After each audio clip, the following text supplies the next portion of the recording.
Ladies and gentlemen, welcome to Hypnovision Studios. I am your host, Nicholas. If you're new here, thank you for stopping by. And if you find something that you like, I do hope that you smash that subscribe button. And if you're returning, thank you very much. Today's topic is meditation, and it was requested by a subscriber. I want to say thank you very much for the question. It absolutely means so much to me, and I want to share a story with you about my journey in meditation before I dive in. When I first started to learn about meditation and first started to practice, I immediately felt the benefits from it, and it was so exciting for me that I was trying to tell people around me. And when I look back now, I see how my sheer excitement for something that seemed so boring could have come off as off-putting.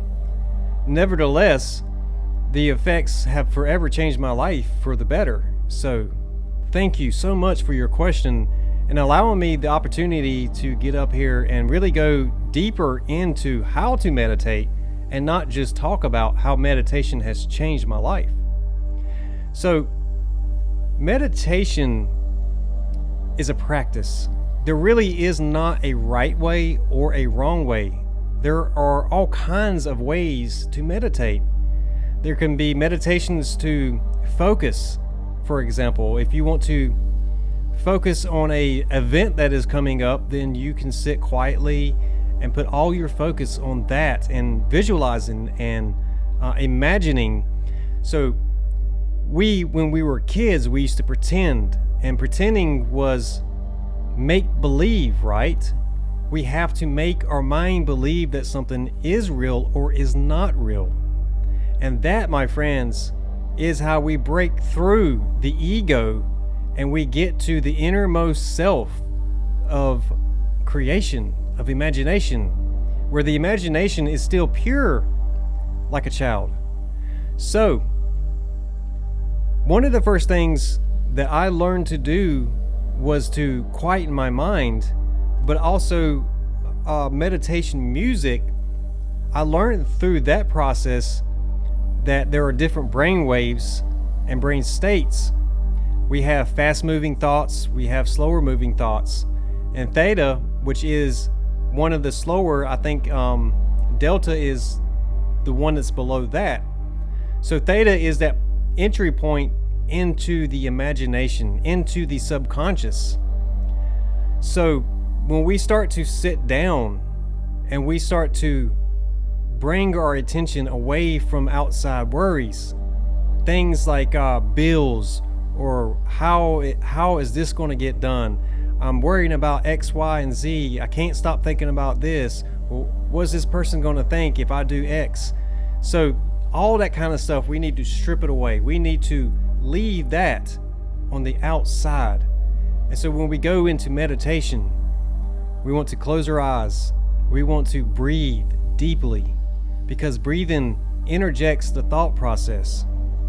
And something that I've learned is there's research that backs this up, is the average person going through life is 20% in their conscious mind and 80% subconscious. So what that means is the automatic things that we do from day to day happen from our subconscious mind, or the things that we memorize that we do often happen from our conscious mind.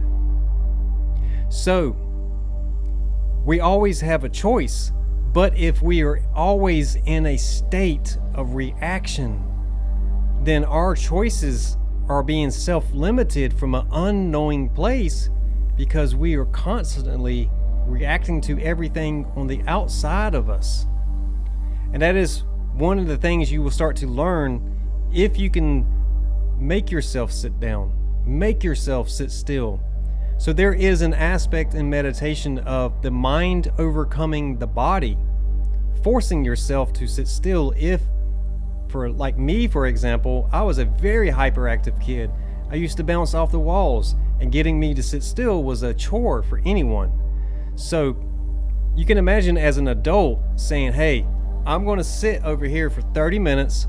I'm not going to touch my phone. I'm not going to worry about bills. I'm not going to worry about anything. I'm just going to sit here and I'm going to breathe. And I'm going to breathe. And I'm going to breathe.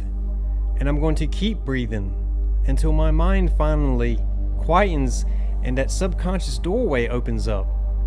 Now, I highly suggest anybody listening, if you don't know about the subconscious doorway in psychology and those terms, to look it up, because it is absolutely something that happens every single night when we go to sleep and when we wake up.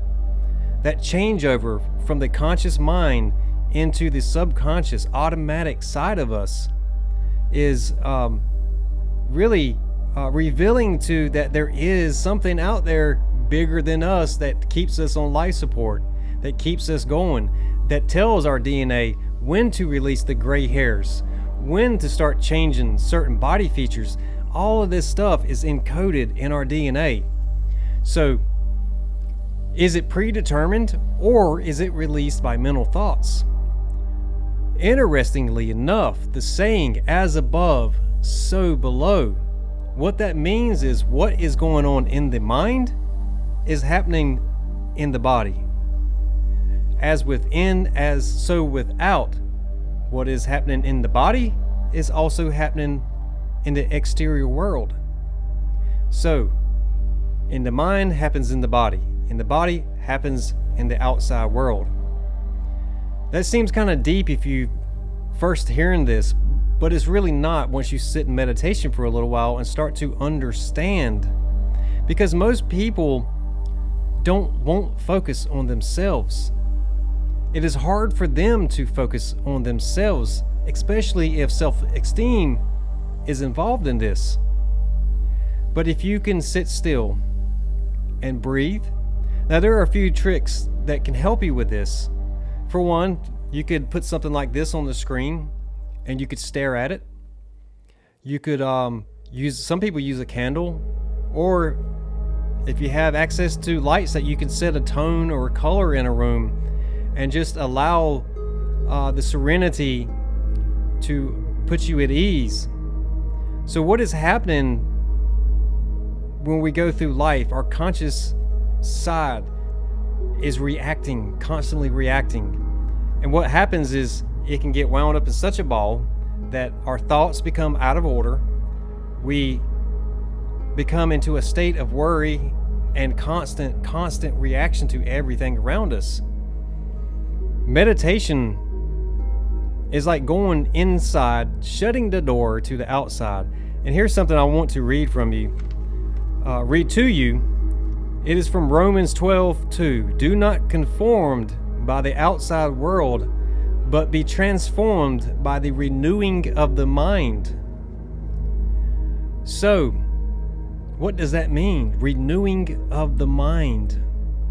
When we go into meditation, there's a study that revealed that 30 minutes of deep meditation is like 8 hours of sleep. And once you start to understand that what is happening in the mind is happening in the body, you begin to understand alchemy. Whether you believe in stuff like esoteric beliefs or not, religion or not, these are basic functions of the human body. So you don't have to be religious. You don't have to be some kind of high priest. You don't have to have some kind of label to have a personal relationship with the Creator inside of you. In fact, it's highly encouraged to get to know yourself, to know thyself, and you shall know all. Be still and know that I am. That's very powerful. Very, very powerful.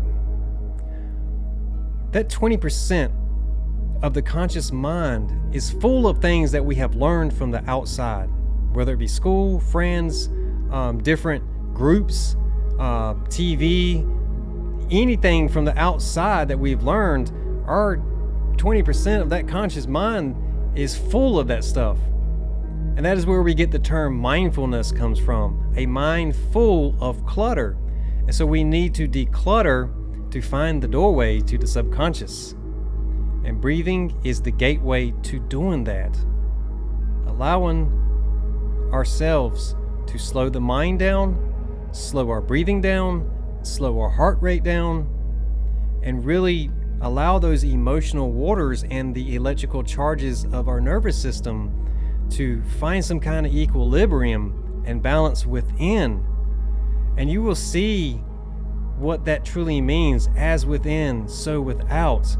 Once you begin to become more serene and tranquil with yourself, you will start to notice things on the outside being more peaceful. That is absolutely true. And when it comes to as above, so below, and you start to understand how the mind can affect the body, likewise the body can affect the mind, you begin to understand the root word of disease, dis-ease. And I had talked about this before in a video of what is going on in the mind manifest in the body. So think about it like this. Our nervous system is the tree of life, right? We've seen that depicted. We've seen it in many places. So if our nervous system is the tree of life and our mind is what is feeding the nervous system thoughts and emotions, that chemical charge can either be sour as like a negative charge, which, as you can imagine, if we were to take an actual tree and we, instead of giving the tree water, we give it soda pop. Now, that's going to be sucked up into the roots, and that is going to go up into the tree. What kind of effects do you think that's going to have? Now, we didn't see the tree take in the soda pop.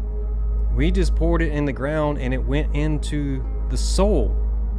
The soul, S-O-I-L, but the wordplay of S-O-U-L, the soul of the human, the root system is the nervous system within inside of us. That is the tree of life. So when our mind gets into those repetitive worries, those repetitive, I'm not good enough, why does this always happen to me? What is happening in the mind begins to manifest in the body as discomfort, or otherwise known as dis-ease.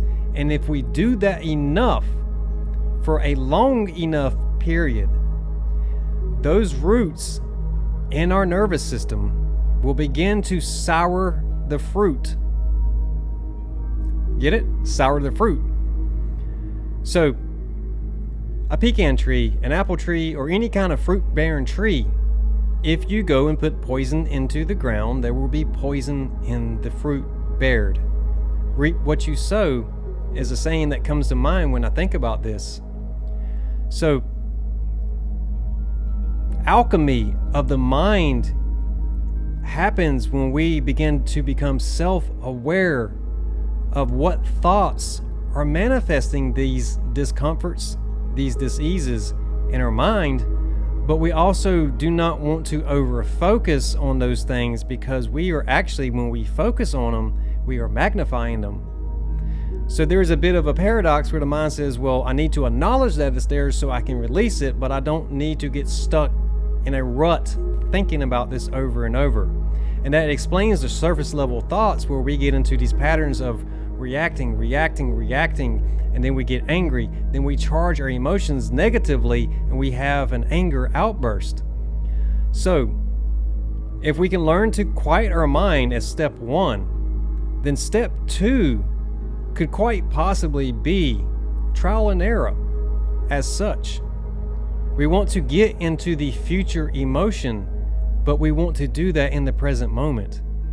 And through meditation, you learn that you are always present. Your body is always present. It is your mind that is either living in the past, thinking about events that have already happened, and worrying about what you should have done, should have said, how you should have acted. But you must realize that has already passed. And if you are thinking about those things mentally, you are living in the past. But your body is in the present moment. So with that concept, we understand that we can write down a goal, a dream, something that makes us inside feel good. It turns those chemicals around into the positive alchemy, where we get the oxytocin, we get the dopamine, we get the serotonin, and we get the oxytocin that comes with it. These are four major ingredients that the nervous system, when operating at an optimal level, needs very much.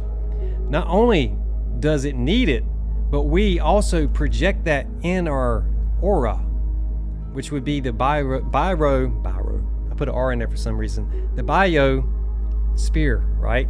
You ever had your hair stand up on your arms when you walk into a room or you sense something? The spidey senses, your hair stands up.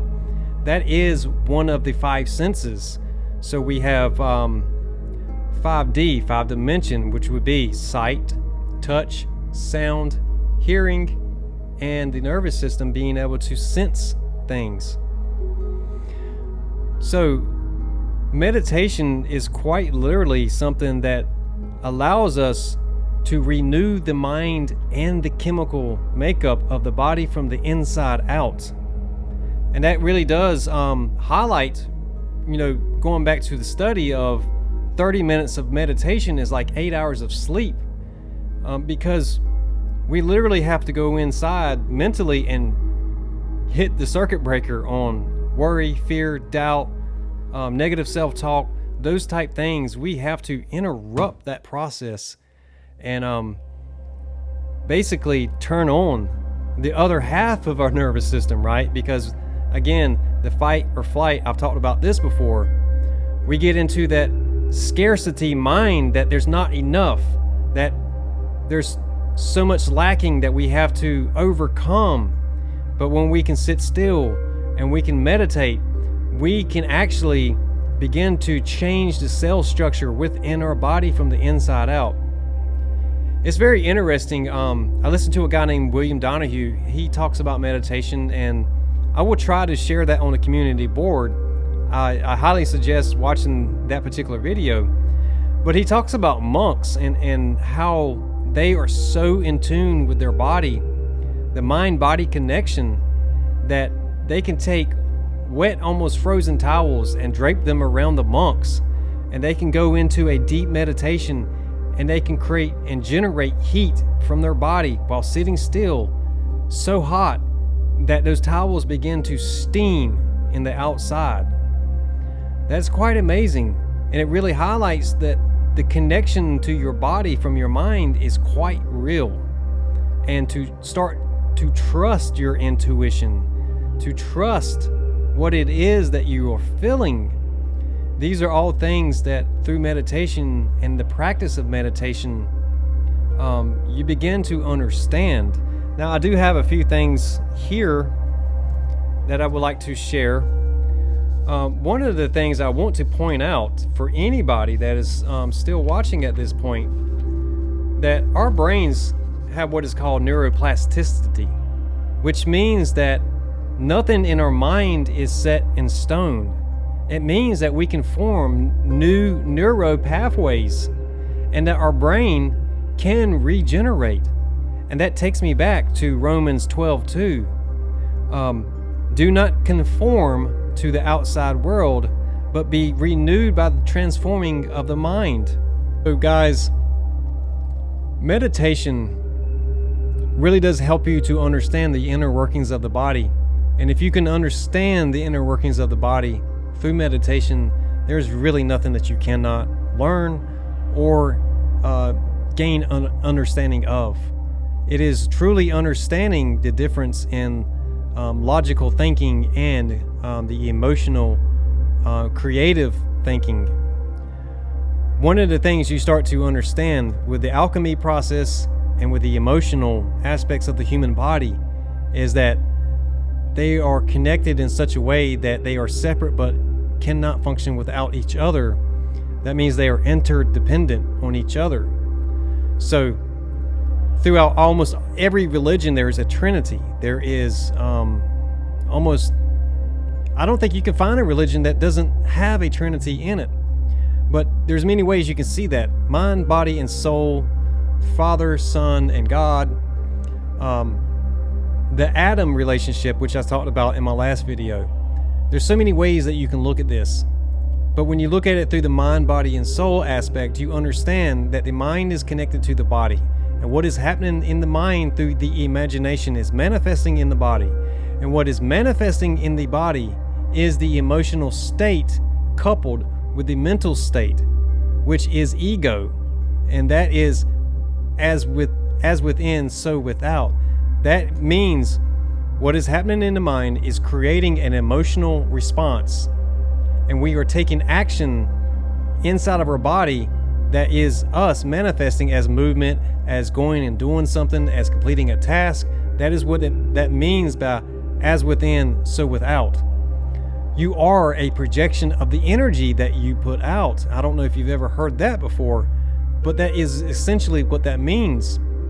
So in order to release tension within the body through meditation, quieting the mind allows us to release that tension in meditation. It allows us to stop the mind from chattering so much, and it allows us to understand, as I said a while ago, which thoughts are creating discomfort, which thoughts create happy emotions. Those are the ones that we want to focus on. So with that said, here's a suggestion. Think of something that is a dream come true, something that you never thought could happen to you, and practice holding that thought in meditation. And once you start to feel the emotion inside of your body to change, you start to feel like, wow, what does it feel like to give away $1 million? What does it feel like to be my own boss? What does it feel like to actually truly help people that deserve it? And if it gives you that warm, fuzzy feeling inside, you have achieved mental alchemy in the present moment and changed the inside chemistry of your body, and that is radiating and pulsating through the nervous system. That is truly how meditation works, and when it comes to alchemy and it comes to understanding the inside of ourselves. There's no way that a religion can tell you that you are not worthy, that you should deserve to be punished for just merely being born in the image of your Creator. That is absolutely ludicrous. And I don't want to shame nobody, but that is something that I see as a shameful thing to tell people, but it's not my place to shame anybody, because that's not helpful to anyone. So with that said, guys, I do hope that there has been some kind of information that is helpful to you in learning how to meditate. I will leave some links in the community boards for meditation guides, and I might possibly do a guided meditation in the future. It has been a while since I've done one, but I greatly appreciate everyone that has subscribed to my channel, comes across my channel, and leaves comments. I really, really genuinely am grateful for you guys. Thank you.